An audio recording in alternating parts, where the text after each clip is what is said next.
ବାକ୍ୟ ପୂର୍ବରୁ ପ୍ରାର୍ଥନା କଲା ବେଳେ 119 ଗୀତର 4-5ଟା ପଦକୁ ବ୍ୟବହାର କରୁ ଉଚ୍ଚାରଣ କରେ। ତୁମର ବାକ୍ୟ ଦ୍ଵାରା କଣ ହେଉ ବୋଲି ଆକ୍ଚୁଆଲି ଲେଖା ଅଛି ବାଇବଲ 38 119 ର 38 ଦେଖ କଣ। ତୁମ୍ଭ ଦାସ ପକ୍ଷରେ ତୁମ୍ଭର ବାକ୍ୟ ସ୍ଥିର କର, ତାହା ତୁମ୍ଭ ବିଷୟକ ଭୟ ସଂଯୁକ୍ତ। वाओ। हिंदी भी देखुच। तेरा वचन जो तेरे भाई मानने वालों के लिए है, उसको अपने दास के निमित्त भी पूरा कर। Establish thy word unto thy servant who is devoted to thy fear। Odia ठीक अच्छे। तुम दास पक्षर तुम वाक्य स्थिर करो, कारण ताहा कोटा वाक्य वाक्य ताहा वाक्य तुम्भ विषयर भय संयुक्त। The word has the fear of God। प्रकृत वाक्य जेतेबेले वितरण हुए, ଶୁଣିବା ଲୋକମାନଙ୍କ ହୃଦୟରେ ଈଶ୍ୱରଙ୍କର ଏକ ପ୍ରକାର ଭୟ ଆବରିବାର ଅଛି। ଏଠି ଆପଣଙ୍କୁ କହିଥିଲି ଥରେ, ଭୟ ମିନ୍ସ ଡର ନୁହେଁ, ନ ଡର। ଡର ମିନ୍ସ କଣ? କିଏ କଣ ଛୁଇଁ ଦେଲା, ଛୁଅନ୍ତୁ ନାହିଁ। ଜୁମ୍ ଅପଡେଟ ହେଲା ପରଠୁ ସବୁ ଉଲ୍ଟା ପୁଲ୍ଟା ହେଇଗଲା କୋଉଟା। এটা ସବୁ ମୁଁ ଚେକ୍ କରିବାର ଅଛି, ରାଇଟ। କିଛି ହୁଅନ୍ତୁନି, ହଠାତ୍ ହାତ ବାଜି ଯାଏ, କିଛି ଚିନ୍ତା ନାହିଁ ଯେ, ଠିକ ଅଛି, ପ୍ରେଜ ଦ ଲର୍ଡ। ମୁଁ ସେଟା ଏଇଟା ଗୋଟେ ଲାଇକ୍ କରେ, ଈଶ୍ୱରଙ୍କର ବାକ୍ୟ ଯେତେବେଳେ ମୁଁ ପ୍ରାର୍ଥନା କରି, ପ୍ରଭୁ ଯେତେବେଳେ ତୁମରି ବାକ୍ୟ ପ୍ରଚାରିତ ହଉଛି, ଈଶ୍ୱରଙ୍କର ଭୟ ଲୋକମାନଙ୍କ ଉପରେ ଓହ୍ଲାଇ ଆସୁ, ଦ ଫିୟର ଅଫ ଗଡ, ଭୟ ଓହ୍ଲାଇ ଆସିବାର ଅଛି। ଜାଣିଛନ୍ତି ଆପଣ ମାନେ, ଏଠି ଦେଖନ୍ତୁ ମୁଁ ଯାହା ଯାହା ବ୍ୟବହାର କରେ, 50 ପଢ 50 119 ର 50।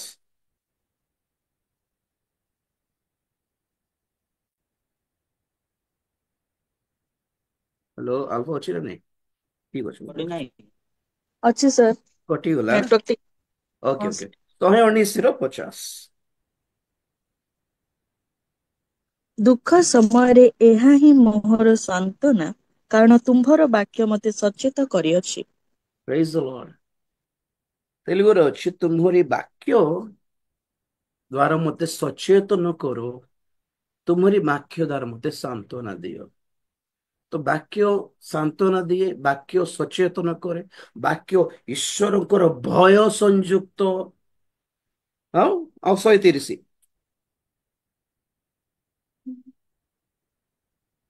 119 ର 130। ତୁମ୍ଭ ବାକ୍ୟର ବିକାଶ ଆଲୁଅ ପ୍ରଦାନ କରେ, ତାହା ନିର୍ବୋଧକୁ ବୋଧ ଦିଏ। Bus bus. ତୁମ ବାକ୍ୟର ପ୍ରକାଶ ବା ବିକାଶ ଆଲୁଅ ପ୍ରଦାନ କରେ। ମୁଁ ଏଇଟା ପ୍ରାର୍ଥନା କରିକି, ପ୍ରଭୁ ତୁମରି ବାକ୍ୟ ଦ୍ୱାରା ଲୋକମାନଙ୍କ ହୃଦୟରେ ଈଶ୍ୱରଙ୍କର ଭୟ ଆସୁ, ମୃତ ଅବସ୍ଥାରେ ସଚେତନ କର, ନିଦ୍ରାଳୁ ଅବସ୍ଥାରେ ଯଦି ଅଛନ୍ତି ସଚେତନ କର, ଦୁଃଖରେ ଅଛନ୍ତି ସାନ୍ତ୍ୱନା ଦିଅ, ଅନ୍ଧକାରରେ ଅଛନ୍ତି ଆଲୋକିତ କର। ଆଉ କୋଟା 119 ର 18 ବି।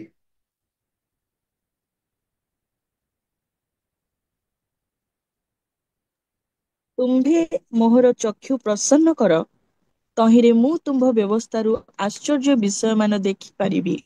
এইটা ବି ମୁଁ ପ୍ରାର୍ଥନା କଲାବେଳେ କରେ କି, ପ୍ରଭୁ ଆଜିର ବାକ୍ୟ ଶୁଣିବା ଦ୍ୱାରା ଯେତେ ଜଣ ଶୁଣୁଛନ୍ତି ସେମାନେ ତୁମରି ବ୍ୟବସ୍ଥା ମଧ୍ୟରୁ ଆଶ୍ଚର୍ଯ୍ୟମୟ ବିଷୟ ଯେପରି ଦେଖିପାରିବେ, ଏଥିପାଇଁ ସେମାନଙ୍କର ଆନ୍ତରିକ ଚକ୍ଷୁ ଖୋଲି ଦିଅ, ଚକ୍ଷୁ ପ୍ରସନ୍ନ କରିବା ଖୋଲି ଦିଅ। ଆଣ୍ଡ 107 ଗୀତର 20 ବି, ସେଇଟା 107 ରେ ଅଛି। 107 ଗୀତ 20 ପଦ ମନେ ଥିବା ଆପଣଙ୍କୁ? ସେ ଆପଣା ବାକ୍ୟ ପଠାଇ ସେମାନଙ୍କୁ ସୁସ୍ଥ କରନ୍ତି, ପୁଣି ବିନାଶରୁ ସେମାନଙ୍କୁ ଉଦ୍ଧାର କରନ୍ତି। ୱାଓ, ଏଇଟା ଗୋଟେ ପ୍ରାର୍ଥନା କରେ, ପ୍ରଭୁ ତୁମ ବାକ୍ୟ ପଠାଏ ସେମାନଙ୍କୁ ସୁସ୍ଥ କର। Not only physical healing, mental healing ଟିକେ ଦରକାର ଲୋକମାନଙ୍କୁ, ନାଇଁ? ବୁଦ୍ଧିଟା ଟିକେ ସୁସ୍ଥ ହେଉ ଆଗେ, ସୁସ୍ଥ କର ଆଉ ସେମାନଙ୍କର ବିନାଶରୁ ସେମାନଙ୍କୁ ଉଦ୍ଧାର କର।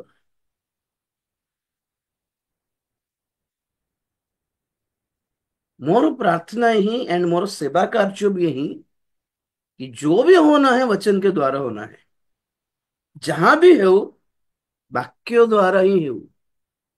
वाक्य से शक्ति अच्छी, सेमिति वाक्य बाहर आम मुखरु, आम हृदय, मुख जदि कढ़ाई अटे, हृदय निया थिबार अछि आज्ञा। आउ जत्ते बेले वाक्य को आम धरू मुखरे, हृदय थिबा पवित्र आत्मा निया द्वारा ताहा लोक मानक पई एक आत्मिक खाद्य प्रस्तुत हेबा दरकार। सो द पॉइंट से सब दिखाइबा दरकार नथिला जे पॉइंट कोन, ईश्वरंकर भय। मु सेटा एक्सपीरियंस करली कुवैत रे, ते बड़ बड़ लोक माने, ते बड़ बड़ चर्च, हाई फाई, केजी सुना रो कम नहीं, जन जन पिंदी थिले केजी से सुना कम गोल्ड। अवश्य दुखित आउ टिके प्रताड़ित आम ख्रिस्टियन माने भी थिले सेठी हमर इंडिया रु दीटा कैटेगरी ऑब्वियसली थिला। Hi fi category, hi fi मानकर चर्च भी गली, आउ टिके आम बोले नॉर्मल ही कि थिबा भाई मणि मानकर चर्च को भी गली। चर्च माने चर्च किछ नै, से छोट छोट हॉल मिलले सेठी चले दउथिले प्रार्थना। गरीब लोक करो, गरीब लोक भी कम नहीं, पूरा सुना फुना। तो कौन जाना पड़ुछि, सब पैसे के पीछे हैं, पैसा पछरे। तो जे भी घर जीव कौन कर आपण कहतु तो। मु आसवा बेले को जे मते डाकी से प्रभु दास कहते पास्टर एलिया बोलिकी, तांकर सेठी 12टा चर्च अच्छी, 12टा चर्च, 12टा ग्रुप चलाउछंती से। आउ तांकर बहुत बड़ बड़ चर्च भी एठी भी अच्छी तेलंगाना रे, सेठी सेठी रही गले से सेठी सेवा करछंती।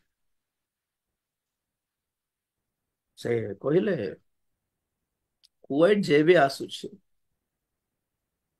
खाली पैसा कलेक्शन ପାଇଁ ଆସିବ, जो प्रचार करिवे खाली प्रभु आपन देले आशीर्वाद, प्रभु आशीर्वाद, प्रभु आपन देले प्रभु आशीर्वाद करिवे। कोन गोटे दान संबंधी प्रचार करिके समस्त को कवर फर बांटी की गला बेले एतकी पैसा धरिकी जानते। आ देखले मु कोठी भी केते बेले भी को दानर मेसेज देई नहीं कि आमर इंडिया रे आमर असुविधा एमती अछि, कि आमर एमती गोटे प्रॉब्लम अछि, आमर एमती गोटे गोटे चर्च फट बना अछि ना, हमको नले आमर हमको गोटे प्रॉब्लम अछि, टिके ये प्रेयर करंतु प्रार्थना करंतु, प्रभु आप प्रार्थना कले कि मो किछ सहाय्य कले प्रभु आपन आशीर्वाद दे। ए टाइप नाही आमर मेसेज जानि छ, आपन भी जानि छ। से भी चिन्हिले कहले आपन टोटल अलग अलग अच्छे ब्रदर बोल कहले जहाँ दरकार आज मंडली को आज जुग रे। मत बुझीबा पूर्वरु कहिथिली जे मते डाकुथिले तांको कहिले आज्ञा मु आशीर्वाद रो प्रचार को नुहे, माने जहाँ लोक माने एक्सपेक्ट करूछंती सांसारिक आशीर्वाद टाइप रो प्रचार, आशीर्वाद रो प्रचार अछि हमरो, किंतु लोक माने जहाँ एक्सपेक्ट करंती आशा करंती सेही भली नुहे। हमर सब आत्मिक आशीर्वाद कि नहीं। मागुरु कहले आज्ञा आगमन विषय अधिक कहे, आउ मते भिसा भिसा काढिबा पूर्वरु जणाइथिली तांको। देखो मुझे गला आप असुविधा हेबे नहीं तो आपण मंडली रे मु कहे दान द्वारा आशीर्वाद किनी पारिबे नहीं, दान द्वारा स्वर्ग किनी पारिबे नहीं। दान रो आशीर्वाद अछि, दान देके किनी पारिबे नहीं। मात्र मोर लक्ष्य सब आगमन पर प्रस्तुति करण अटे, पवित्रता अटे, जगत रु पृथक हेबाटा ही अटे, विश्वास धार्मिकता अपवित्रता ऊपर ही मोर शिक्षा चले। Say that person, remove that person, please. And another one, somebody is there without name. Please remove. So, ମୁଁ ଆଗରୁ କହିଥିଲି କି ଆଜ୍ଞା ମୁଁ ଗଲା ପରେ ଆପଣ ଅସୁବିଧା ନ ହୁଅନ୍ତୁ, ମତେ ଅସୁବିଧା ନ କରନ୍ତୁ ବୋଲି କହିଲା ପରେ ସେ ଯିଏ ସିଷ୍ଟର ମତେ ଇଣ୍ଟ୍ରୋଡ୍ୟୁସ କରିଥିଲେ ସେଠି, ସେ କହିଲେ ଆଜ୍ଞା ରାଜେଶ ସାର୍ ଏମିତି ଏମିତି ପ୍ରଚାର କରିବେ, ଟିକେ ଶୁଣନ୍ତୁ ତାଙ୍କର ବାକ୍ୟ ସବୁ କହିଲା ସେ କହିଲେ ନାଇଁ ଆଜ୍ଞା ସତ କଥା, ଆଜିର ଯୁଗ ପାଇଁ ମଣ୍ଡଳୀ ପାଇଁ ଯାହା ଆବଶ୍ୟକ ତାହା ହିଁ ସେ ରାଜୀବ ଭାଇ ପ୍ରଚାର କରୁଛନ୍ତି, ତେଣୁକରି ସେ ନିଶ୍ଚୟ ଆସନ୍ତୁ, ଆମେ ଭିସା କାଢିବା ବୋଲି କହିକି ସେମାନେ ପରେ ତାପରେ ଭିସା କାଢିଲେ। ଦେଖ ସତ କହିକି ଗଲି ଆଜ୍ଞା। ବଡ ସହର ଡାକୁଛନ୍ତି ବୋଲି, ବଡ ଲୋକମାନେ ଡାକୁଛନ୍ତି ବୋଲି, ସେମାନଙ୍କ ପାଇଁ ମୋର ପ୍ରଭୁ ମତେ ହୃଦୟରେ ଦେଇଥିବା ବାକ୍ୟକୁ ମୁଁ ଉଲ୍ଟା କରିନାହିଁ ସେମାନଙ୍କୁ ଟିକେ ଖୁସି କରିକି ଆସିବ, ନା ନା, ସତ୍ୟ ପକ୍ଷରେ ରୁହନ୍ତୁ ବ୍ରଦର୍ସ, ଆପଣଙ୍କୁ ବି କହୁଛି। ବଡ ଲୋକ ଡାକନ୍ତୁ, ସାନ ଲୋକ ଡାକନ୍ତୁ, ଧନୀ ଲୋକ ଡାକନ୍ତୁ, ଗରିବ ଲୋକ ଡାକନ୍ତୁ, ସତ୍ୟ ପଟେ ଯଦି ଥିବେ ପ୍ରଭୁ ଆଶୀର୍ବାଦ କରିବେ। କାରଣ ସେବା ପାଇଁ ଲୋକମାନେ ଡାକିନାହାନ୍ତି, ପ୍ରଭୁ ଡାକିଛନ୍ତି। କାହା ପାଇଁ ବିଶ୍ୱସ୍ତ ହେବା କୁହନ୍ତୁ ଆପଣ ମାନେ? ପ୍ରଭୁଙ୍କ ପାଇଁ ବିଶ୍ୱସ୍ତ ରହିକି ଦେଖନ୍ତୁ ଆଜ୍ଞା, ଲୋକମାନେ କିଛି ନଦେଲେ ମଧ୍ୟ ପ୍ରଭୁ ଦେବେ ନିଶ୍ଚିତ ଭାବରେ। ମୁଁ ସେଇଟା ଫିଲ୍ କଲି, ଆଉ ଯାହା ସତ ତାହା କହିଲି। ଯେମିତି ଆମ ସବୁଠି କହେ ନାଇଁ, ଖ୍ରୀଷ୍ଟୀୟ ଜୀବନ ଦାନ ଦେଇକି ସାଂସାରିକ ଆଶୀର୍ବାଦ ପାଇକି ଆମେ ପ୍ରଭୁଙ୍କର ବ୍ଲେସେଡ ପିପୁଲ ଅଟୁ ବୋଲି ଫିଲ୍ କରିବାଟା ନୁହେଁ। ସବୁବେଳେ କହେ ମୁଁ, ବି ସ୍ପିରିଚୁଆଲ। ଆପଣ ମାନଙ୍କର ଆର୍ଥିକ ଉନ୍ନତି ଆପଣଙ୍କର ଆତ୍ମିକତାର ପ୍ରମାଣ ନୁହେଁ। ତାର ଅର୍ଥ କଣ? ଆପଣଙ୍କର ଗାଡି ବଙ୍ଗଲା ଏହା ପ୍ରମାଣ ସାବିତ କରେ ନାହିଁ କି ଆପଣ ବହୁତ ଆତ୍ମିକ ଲୋକ ବୋଲି। ପ୍ରଭୁ ଆମେ ଏତେ ଆତ୍ମୀୟ ଲୋକ ଥିଲୁ ବୋଲି, ଆମେ ପ୍ରାର୍ଥନା କରିଥିଲୁ ବୋଲି ପ୍ରଭୁଙ୍କୁ ଏମିତି ଆଶୀର୍ବାଦ କରିଛନ୍ତି ନା, ଆମେ କରିଥାନ୍ତି କି ବୋଲା ପରି ହୁଅନ୍ତି ବହୁତ ଲୋକ। नो,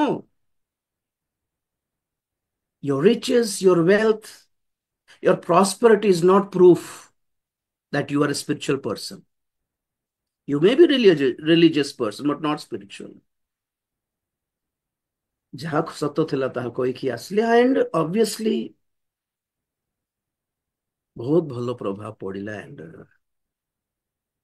ଫେରିଲା ବେଳେ ବି କହୁଥିଲେ ପ୍ରଭୁ ଦାସ ମାନେ ସବୁ କହୁଥିଲେ ଆପଣ ଆଉ ଥରେ ଆସିବାକୁ ପଡିବ ଆଜ୍ଞା ବୋଲି। ମୁଁ କହିଲି ଥାଉ ଆଜ୍ଞା, ଆଉ ପାରିବିନି, ନା ନା, ଆହୁରି ଏତେ ଦୂର ଯାଇପାରିବିନି ବୋଲି କହିଲି। କଣ ହେବ ଜଣାନି, ଦେଖିବା। Praise Lord. ତ ପଏଣ୍ଟ ଏଠି କଣ ମାନେ, ଭୟ। let people have the fear of God। ପବିତ୍ର ଆତ୍ମାଙ୍କର ନାମ କଣ? ଯେସାୟ 11। ମୁଁ ଯେତେବେଳେ ପ୍ରାର୍ଥନା କରେ ଏଇ ସବୁ ପଦକୁ ଧରିକି ପ୍ରାର୍ଥନା କରେ, ଯାହା ବର୍ତ୍ତମାନ ଦେଖାଇଲି ଗୀତ ସଂଗୀତରେ, କି ବାକ୍ୟ ଦ୍ଵାରା କଣ କଣ ହୁଏ। ଆକ୍ଚୁଆଲି ବାକ୍ୟ ଦ୍ଵାରା ହିଁ ହୁଏ ଆଜ୍ଞା। ବେଶୀ ପ୍ରାର୍ଥନା କରିକି ଜୋରଦାର ପ୍ରାର୍ଥନା କରିକି ହାତ ହଲେଇଲେ ହେବନି। ରିସିଭ ରିସିଭ, come on, ନା ନା, have such a word that people will be on fire। ଏମିତି ବାକ୍ୟ ହେଉ କି ଶୁଣିବା ଲୋକମାନଙ୍କ ହୃଦୟରେ ଜଳୁ ତାହା। ଯେସାୟ 11 ର 2, 11:2। ଯେସାୟ ପୁଣି ସଦା ପୁଣି ସଦାପ୍ରଭୁଙ୍କର ଆତ୍ମା, ଜ୍ଞାନ ଓ ବିବେଚନାର ଆତ୍ମା, ମନ୍ତ୍ରଣା ଓ ପରାକ୍ରମର ଆତ୍ମା, ବୁଦ୍ଧି ଓ ସଦାପ୍ରଭୁ ବିଷୟକ ଭୟର ଆତ୍ମା ତାହାଙ୍କଠାରେ ଅଧିଷ୍ଠାନ କରିବେ। ପ୍ରେଜ ଦ ଲର୍ଡ। ପବିତ୍ର ଆତ୍ମାଙ୍କର ଅନେକ ନାମ ଦିଆଯାଇଛି। ନାମ ଠାରୁ ପବିତ୍ର ଆତ୍ମାଙ୍କର ସ୍ୱଭାବ ବୋଲି କହିଲେ ଚଳେ, କି ପବିତ୍ର ଆତ୍ମା ଯଦି ଆମ ଠାରେ ଥାନ୍ତେ ତାହେଲେ ଆମ ଠାରେ ଥିବା କ୍ୱାଲିଟିସ୍ କଣ, ସ୍ୱଭାବ କଣ ବା ଗୁଣ କଣ କହିହେବ। କଣ ପଣ ତାଙ୍କର ଆତ୍ମା? ସଦା ପ୍ରଭୁଙ୍କର ଆତ୍ମା, ଜ୍ଞାନର ଆତ୍ମା, ବିବେଚନାର ଆତ୍ମା, ମନ୍ତ୍ରଣାର ଆତ୍ମା, ପରାକ୍ରମର ଆତ୍ମା, ବୁଦ୍ଧିର ଆତ୍ମା, ଆଉ ସଦା ପ୍ରଭୁଙ୍କ ବିଷୟକୁ ଭୟର ଆତ୍ମା। What spirit? ଯଦି ସତରେ ଆମେ ପବିତ୍ର ଆତ୍ମା ପାଇଛୁ, ମୁଁ ସେଥିପାଇଁ ସବୁବେଳେ କହେ ତ ପରଭାଷ କହିବା ଦରକାର। ଇଟ୍ସ ମିନିମମ୍ ଗୋଟେ ଗୋଟେ ପବିତ୍ର ଆତ୍ମା ଆମେ ପାଇଛୁ ବୋଲିବା ପାଇଁ କମ ସେ କମ ଆମକୁ ହେଲେ ଗୋଟେ ଛୋଟ ପ୍ରମାଣ ଥାଉ କି ନାଇଁ, ପରଭାଷା କହିବା ଦରକାର। ଇନ୍ କେସ୍ ପରଭାଷ କହି ନ ପାରିଲେ ବି ପବିତ୍ର ଆତ୍ମାଙ୍କର ଆଉ ଅନେକ ସ୍ୱଭାବ ଗୁଡ଼ିକ ଅଛି, ତାହା ହେଲେ ପ୍ରକାଶ ହେଉ ବୋଲି କହେ। ସେଥିରେ କଣ ପୁଣି ଏ ସବୁ ଅଛି। ଆଣ୍ଡ ଈଶ୍ୱରଙ୍କର ଭୟର ଆତ୍ମା। I like that. ଆପଣଙ୍କ ପାଖରେ କିଛି ଥାଉ କି ନଥାଉ, ପ୍ରଭୁଙ୍କର ଭୟ ଯଦି ଅଛି, ପବିତ୍ର ଆତ୍ମା ଅଛନ୍ତି ଆପଣଙ୍କ ଠାରେ ବୋଲି ଅର୍ଥ। ଇଫ୍ ୟୁ ଫିୟର ନା, ମୁଁ କଣ କହିଲି, ଭୟ ମାନେ କଣ? ଡର ନାହିଁ। ଭୟ ମାନେ ଡର ନାହିଁ। ଭୟ ମାନେ ରେସପେକ୍ଟ। ଭୟ ମାନେ ଆଉ ଗୋଟେ ହିସାବରେ ଲଭ, ପରମେଶ୍ୱରଙ୍କ ପ୍ରତି ପ୍ରେମ। ପ୍ରେମ ଭୟ କେମିତି ହେବ ବୋଲୁଛନ୍ତି କି? ଦେଖନ୍ତୁ, ଆଦି ପୁସ୍ତକ 22, ଆଦି ପୁସ୍ତକ 22 ଏକ ରୁ ଟିକେ ପଢ ବାବା। ଏହି ସମସ୍ତ ଘଟଣା ଉତ୍ତାରେ ପରମେଶ୍ୱର ଅବ୍ରାହମଙ୍କର ପରୀକ୍ଷା ନିମନ୍ତେ କହିଲେ, ହେ ଅବ୍ରାହମ। ତହିଁରେ ସେ ଉତ୍ତର କଲେ, ଦେଖନ୍ତୁ ମୁଁ ଏଠାରେ ଅଛି। ସେତେବେଳେ ସେ କହିଲେ, ତୁମ୍ଭେ ଏବେ ଆପଣା ପୁତ୍ରକୁ, ତୁମ୍ଭର ଅଦ୍ୱିତୀୟ ପୁତ୍ରକୁ, ଅର୍ଥାତ୍ ତୁମ୍ଭେ ଯାହାକୁ ସ୍ନେହ କର, ସେହି ଇସାକକୁ ଘେନି ମୋରିଆ ଦେଶକୁ ଯାଅ। ପୁଣି ଆମ୍ଭେ ସେହି ଦେଶରେ ଯେଉଁ ପର୍ବତ କହିବା, ସେହି ପର୍ବତ ଉପରେ ତାହାକୁ ହୋମାର୍ଥେ ବଳିଦାନ କର। ଗୋଟେ ତହିଁରେ ମିନିଟ ଅବ୍ରାହମ ହେଲା, ଗୋଟେ ମିନିଟ।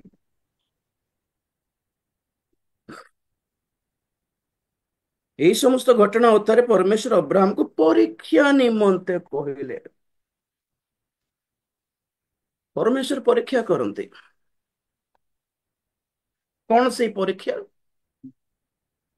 ତୁମେ अपना ପୁତ୍ର ଇସାକ, ଅର୍ଥାତ୍ ଆପଣଙ୍କ ଅଦ୍ୱିତୀୟ ପୁତ୍ର ଇସାକ, ଅର୍ଥାତ୍ ତୁମେ ଯାହାକୁ ତୁମେ ଯାହାକୁ ସ୍ନେହ କର, that Isaac which you love, whom thou lovest। ପରମେଶ୍ୱରଙ୍କର ପରୀକ୍ଷା ପଛରେ ରିଜନ କଣ? ମାନେ କି ତୁମେ ପରମେଶ୍ୱରଙ୍କୁ ପ୍ରେମ କରୁଛ ନା ନାଇଁ। ଏଠି ଆଦି ପୁସ୍ତକରେ ହାତ ଦେଇକି ଦ୍ୱିତୀୟ ବିବରଣୀ 13 ଅଧ୍ୟାୟ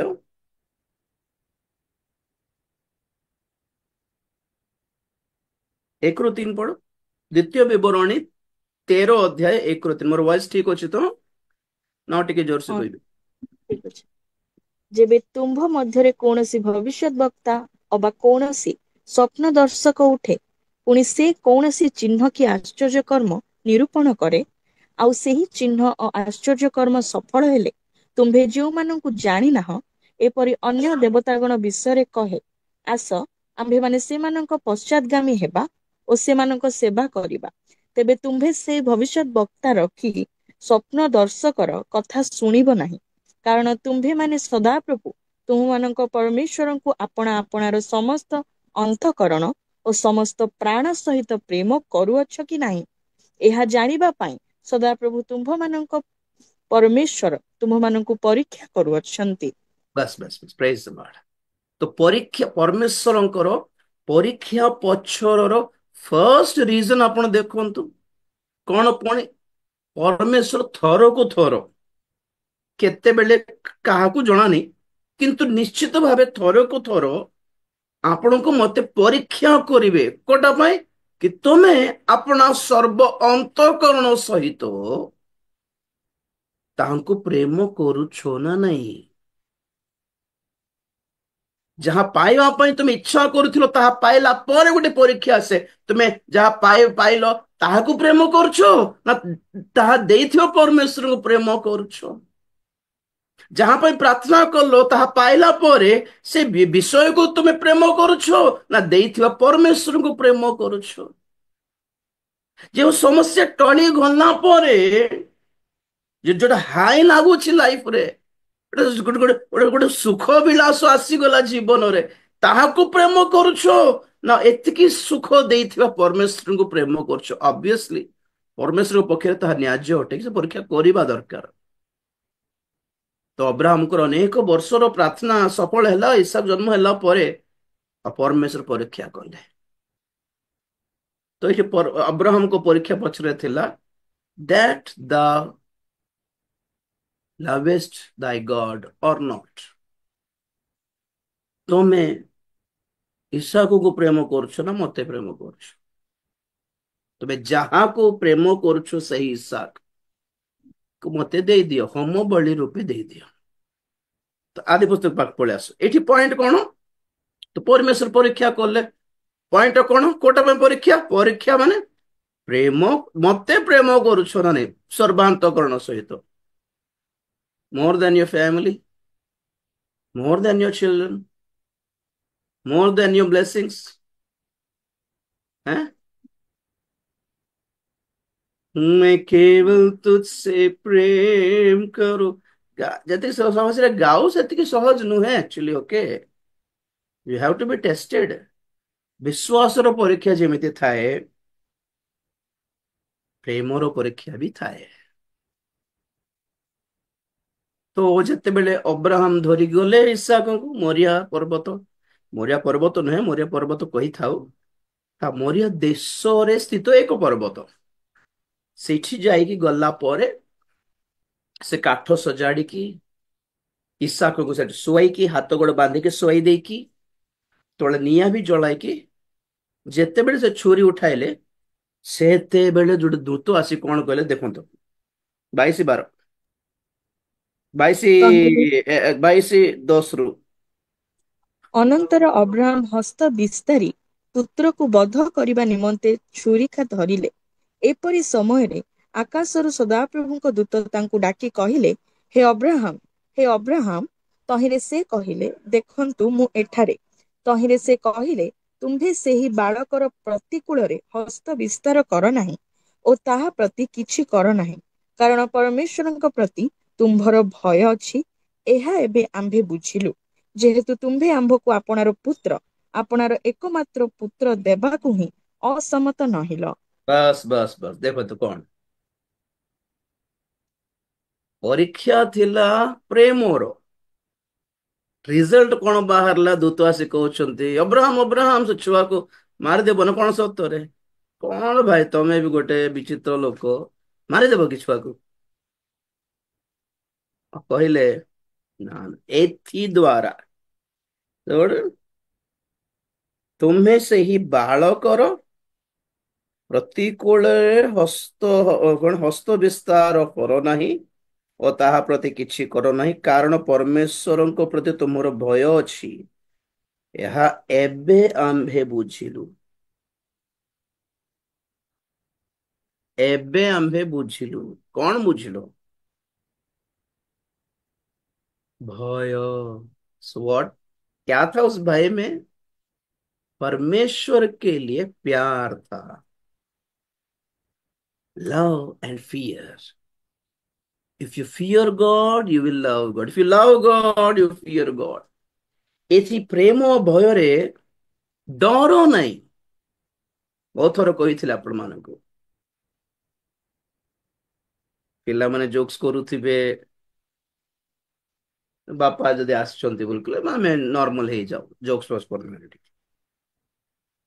भय में वी गिव रेस्पेक्ट। भय मीन्स रेवरेंस, रेस्पेक्ट, रेस्पेक्ट, ସମ୍ମାନ ଯୁକ୍ତ। ପ୍ରଭୁଙ୍କର ସାନ୍ନିଧ୍ୟ ଯେତେବେଳେ ଆସେ,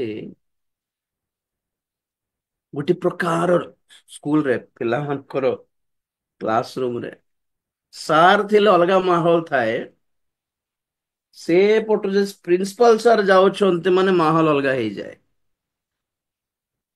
ନାଇଁ, କ୍ଲାସରେ ସାର୍ ଥିଲେ ପିଲାମାନେ କଥାବାର୍ତ୍ତା ବି ହୁଅନ୍ତି, ଏଠି ବି ହୁଅନ୍ତି। ସାର୍ ମାନେ ଗାଳି ଚୁପ ରେ ବୋଲି କହୁଥିବେ, ତଥାପି ପିଲାମାନେ ଟିକେ କ୍ଲୋଜ ସାର୍ ସହିତ କି ମ୍ୟାମ ସହିତ ଖୁସି ହଉଥିବେ, ଜୋକ୍ସ ବି କରୁଥିବେ, ମ୍ୟାମ ଗାଳି ବି କରୁଥିବେ, ଗାଳି ଶୁଣୁଥିବେ, ହସୁଥିବେ, ମ୍ୟାମ ବି ହସି ଯାଉଥିବେ, ନର୍ମାଲ। କିନ୍ତୁ ପ୍ରିନ୍ସିପାଲ ସାର୍ ଆସିଲା ବେଳକୁ ମାହୋଲ ଅଲଗା, ଗୋଟେ ଭୟର ମାହୋଲ କ୍ରିଏଟ ହୁଏ କି ନାହିଁ? ସେଇ ପ୍ରିନ୍ସିପାଲ ସାର୍ ସେଠି ଜୋକ୍ସ ନାହିଁ ଆଉ। ଭୟର ମାହୋଲ। ଯେଉଁମାନଙ୍କ ଜୀବନରେ ସଦାପ୍ରଭୁ ପରମେଶ୍ୱରଙ୍କର ଉପସ୍ଥିତି ଥାଏ ଆଜ୍ଞା, you will have the fear of God. The presence brings fear of God. ସତରେ ଈଶ୍ୱରଙ୍କର ସାନ୍ନିଧ୍ୟ ଅଛି ଗୋଟେ ଜାଗାରେ, କେମିତି ଜାଣିପାରିବ? You will have the fear of God. ଆଉ ଯେତେବେଳେ fear of God ଥାଏ,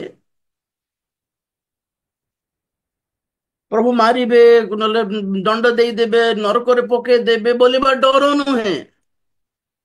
नहीं, बड़ो से जो बड़े हैं ना उनको रिस्पेक्ट देते हैं हमको ना। ठीक ना आमे एमिति बर्ताव करिबाटा, आमे नथिला परी गोटे प्रकार गोटे मजा कला भली मूर्ख भली बर्ताव करिबा नहीं। बड़ लोक आछंती ना, ठीक नथिबो आमे रेस्पेक्ट देबो कि नहीं बड़ लोकंकु? ना ना ए सेमति होना रे बस्ता, बड़ आज्ञा अछंती सेठी न, सार अछंती सेठी, आज्ञा अछंती, चुपचाप था। काहे कि कहंती हमको लोक माने ते कोन के कहंगे हसुरे, सार अछंती सेठी। वी गिव रेस्पेक्ट, कम से कम एक बड़े व्यक्ति के लिए, एक आदरणीय व्यक्ति के लिए हमारा जो रेस्पेक्ट है क्या है? तो कौन रेस्पेक्ट माने कौन? फूल माला देवाटे की ତାଙ୍କର ଉପସ୍ଥିତିରେ ଆମେ ଆମେ ଆମେ ଆମେ ଅବହେଳା ଭଳି ନେଗ୍ଲେକ୍ଟ କରି କେ ହେଲା କେ କଣ ଆଜ୍ଞା ବୋଲିଲା ପରେ ତ ଆମେ ବ୍ୟବହାର କରୁନୁ ତ ବୋଲିଲା ପରେ କି ନାହିଁ। ନହେଲେ ଏମିତି ବସିକି ଗୋଡ ଗୋଟେ ଲମ୍ବାଇ ଦେଇକି ବଟନ ଖୋଲି ଦେଇକି ନହେଲେ ଏମିତି ଗୋଟେ କରିଦେଇକି ଫୋନ ଗୋଟେ ଦେଖୁଥିଲେ ଜଣେ ବଡ ଲୋକଙ୍କ ସାମ୍ନାରେ, କେମିତି ଥିବ କୁହନ୍ତୁ ତ? କିଏ ନଥିଲା ବେଳେ ଏମିତି ଥାଉ, ମନେ ଇଚ୍ଛା ଥାଉ ବସିଥାଉ, ଏପଟେ ଗୋଡ କରିକି ସେପଟେ ହେଇକି ବସିଥାଉ, ଫୋନ ଗୋଟେ ଦେଖୁଥାଉ, ପାର୍ଟି କରୁଥାଉ, କୋପଟେ ହେଉଥାଉ। କିନ୍ତୁ ଯେତେବେଳେ ପ୍ରଭୁଙ୍କ ଦାସ ମାନେ ଆସନ୍ତି, ବଡ ଆଜ୍ଞା ଯଦି ଆସନ୍ତି, ବଡ ଲୋକ ଯେତେବେଳେ ଆସନ୍ତି, ବୟସ୍କ ଲୋକ ବରିଷ୍ଠ ଲୋକ ଆସନ୍ତି, ସେଥିରୁ ସାଙ୍ଗେ ସାଙ୍ଗେ ଆମେ ଠିକ ରେ ବସୁ, ଆମେ ସର୍ଟ ଟିକେ ଠିକ କରୁ, ଆଉ ଫୋନ ଫୋନ ସାଇଡରେ ରଖୁ, ଆମେ ତାଙ୍କୁ ଦେଖୁ କିଛି କହିବେ କଣ ବୋଲିଲା ପରେ। ପ୍ରଭୁଙ୍କର ଉପସ୍ଥିତି ଏମିତି କରେ ଆମକୁ ବୋଲି କହୁଛି। ଆଉ ସେହି ବ୍ୟବହାର ଆମମାନଙ୍କର ତାଙ୍କ ପ୍ରତି, ତାହାକୁ ହିଁ ବାଇବେଲ କହେ ଭୟ କର। ଆପଣ ସଦାପ୍ରଭୁଙ୍କୁ ଭୟ କରିବାଟା ମିନ୍ସ ହ୍ୱାଟ? ତାଙ୍କୁ ଡରିବାଟା ନୁହେଁ। କଣ ଭୂତ ହେଇଛନ୍ତି କି ଡରିବୁ? ଅବଶ୍ୟ ସେ କ୍ରୋଧ କରନ୍ତି, ସେ ଅନୁଯୋଗ କରନ୍ତି, ଦଣ୍ଡ ବି ଦିଅନ୍ତି, କିନ୍ତୁ ଆମେ ତାଙ୍କର ସନ୍ତାନ ତ ଆଜ୍ଞା। ସବୁବେଳେ ସେ ମାରିବେ ମାରିବେ ନା ମାରିବେ ବୋଲିଲା ପରେ ଆମେ କାହିଁକି ଡରିବୁ କାହିଁକି? ଭଲ ୱାର୍ଡ।